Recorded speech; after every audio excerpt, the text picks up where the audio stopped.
Привет, дачники! Кому-то слышится «Привет, неудачники», но это неправда. Ровно наоборот. Привет, удачники! Потому что мои дачники – удачливые люди.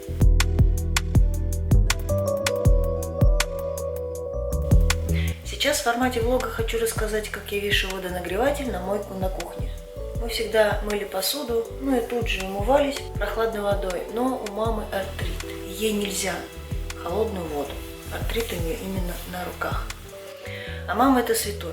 Очень многие думают, что у меня на даче своя вода, своя скважина или колодец, свой септик, туалет, душ, отопление, радиаторы по всему дому. Это не так. У меня всего этого нет, мне все это еще предстоит.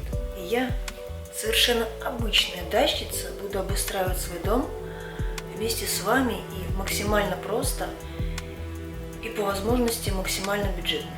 Вода у нас общий водопровод, его включают где-то в начале мая, ну как только становится тепло и постоянный плюс. И выключают где-то в начале или в середине октября, в зависимости от того, когда начинается в основном по ночам такой стойкий долгий минус. Вот. Все остальное время мы пользуемся с мамой баклажкой. А как я топлюсь, какой у меня туалет, все остальное, вы узнаете в следующих видео, посвященных этим темам. Шкафчик для всяких хозяйственных нужд будет на кухне. И я сюда установила обогреватель. Купила вот такие сантехнические шланги 2 метра, чтобы у меня здесь никаких не было переходников, а то я течь ужасно боюсь, потому что прошлый у меня обогреватель был проточный, он потек, залил мне пол, сейчас я его сушу, в общем, картина жуткая. А это накопительный, купила я его в Леруа Мерлен. Приходит у меня вот здесь кранчик для слива, ну, либо ведерко подставить, когда нужно будет сливать обогреватель, либо можно трубку, в общем-то, вывести в ту же дырочку. Вот сейчас я его пока проволокой вот так замотала, чтобы случайно не повернуть его, а то хлещет из него знатно. Нам особо кипяток не нужен. Вот поставили вот на половинку, идет теплая вода, и то она такая достаточно, ну, ближе к горячей. Если поставить на максимум, реально будет кипяток. Здесь вот трубочка тепленькая, и она сразу выходит на кран. Здесь холодная водичка, здесь вот горяченькая должна идти. Горячая. И вот он подогрелся, и вот уже давно выключился. Буду следить за его жизнью. Вот он включился на подогрев. Не смотрите то, что у меня здесь газовый баллон стоит. Я, во-первых, новый хочу, отвечающий всем правилам безопасности. Этот старый, этот нам служит уже лет 30. И вот мы всегда держали газовый баллон на кухне, и ничего не случалось и не случится, я вас уверяю. Так что не надо писать, что это неправильно, бла-бла-бла, я знаю. Ну вот так вот у нас. Мы его все время включаем перед готовкой и выключаем после. Ну такая вот у нас привычка. Здесь у меня вот такой бардак после всей работы. Пойдемте посмотрим подключение мое за домом. Мама тут спасает малину от всяких зверей. Клоп? А, да. Особенно неприятно вместе с ним ягодку класть в рот. Фу, это так неприятно. У нас колодца нет, у нас общая водопроводная вода. Вот этот шланг у меня уходит на полив сада. Здесь он, видите, уже старенький, подтекает, тут даже сверху течет, вот отсюда. Ну ладно, эти капельки, ничего страшного не происходит. Этот шланг старенький, он идет на холодную воду. Мое новое подключение через запорную арматуру, через кранчик. И вот этот шланг идет на фильтр. Сначала у меня при подключении сильно потек, оказывается, я его не как следует затянула. Сейчас вот, как видите, все очень хорошо.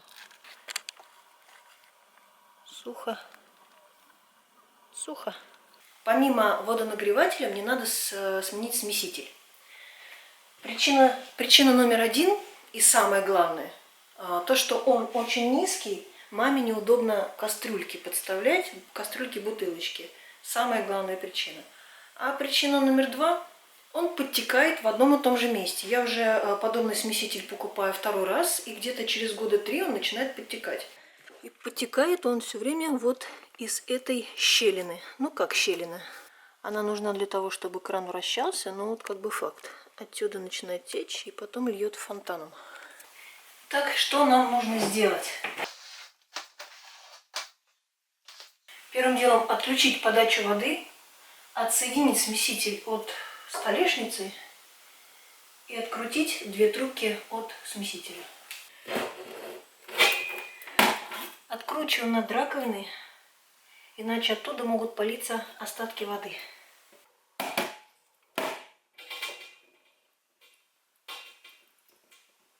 Вот такой у меня кран. Совершенно простецкий. Две трубочки, пожалуй, воспользуюсь одной из них.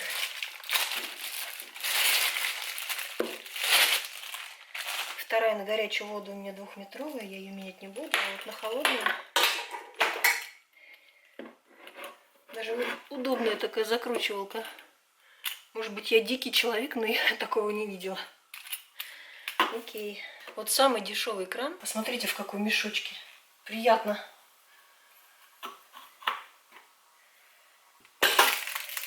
О, даже ленту сюда положили. Молодцы. Ага. Ставим сюда. Так, чуть-чуть затянуть бы. Чуть-чуть, где мои пассатыжи. Только осторожно, чтобы не сорвать резьбу. Вот так подтянули. Затянем горячую водицу.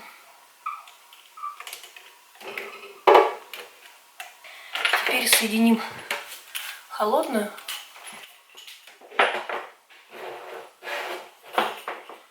Сначала закрутим здесь, а то вертеть придется трубочкой, а потом закрутим там.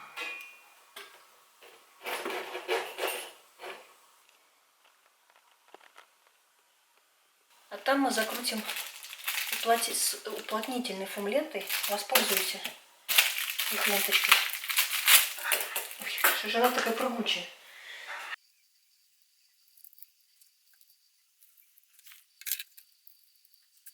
Сколько, кстати, ее наматывать, я не знаю. Я обычно прям толстенько наматываю, пока терпения хватает мотать.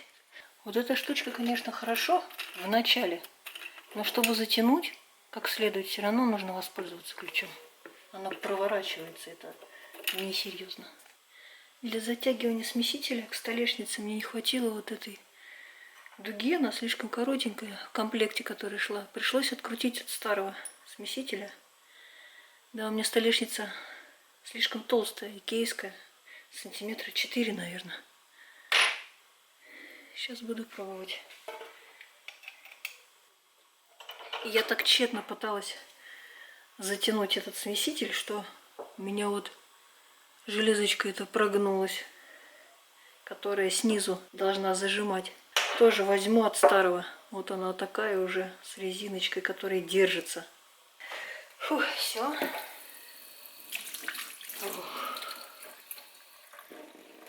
Замечательно.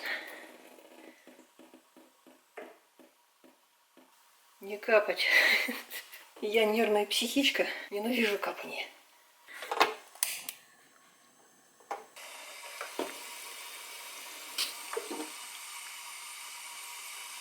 Я в этом шкафчике организую место для хранения. Поставлю вот такие вот дверки. Сейчас под водонагреватель я хочу повесить полочку, чтобы подставить под него небольшой тазик.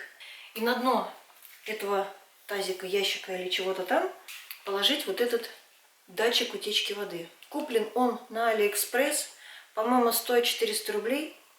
Вот это вешается на стену, а вот эта микросхемка, это и есть датчик, он кладется на дно этого тазика. Я очень боюсь, что у меня опять все потечет, поэтому пусть кричит.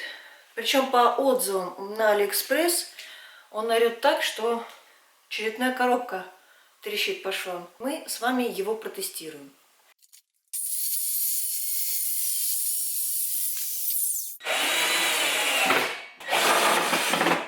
Я поставлю пока вот такой поддончик. Я его заменю, потому что он немножко маловат. Вот он наш датчик. Сама микросхемка я кладу на дно. Там выключатель есть еще. Теперь беру кружечку.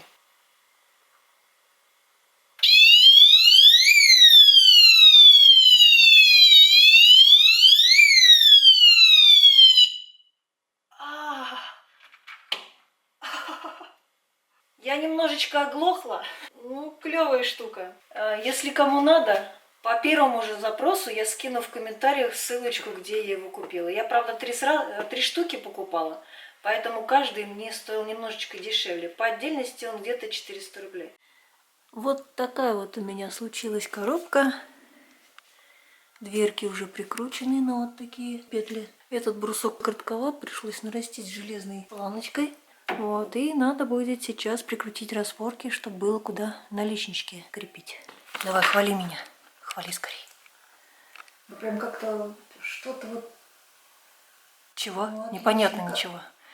Ну, подожди, мне же надо сообразить, что это прям сразу взрыв эмоций. Мне же надо... Да, конечно.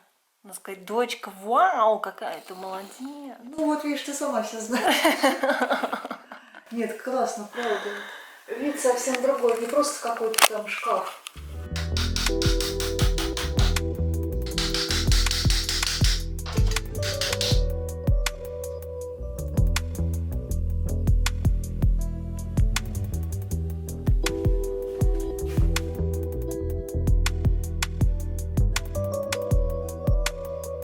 Ну вот, шкафчик покрашен. Осталось доделать полочки.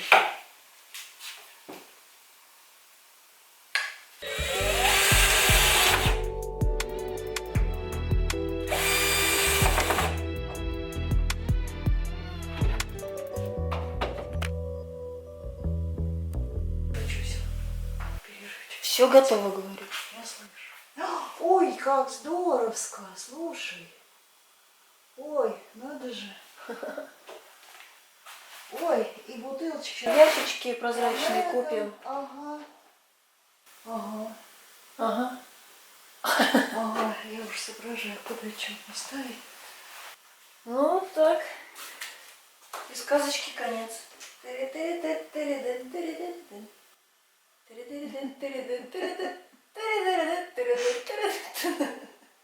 Делайте вашу жизнь удобной и красивой.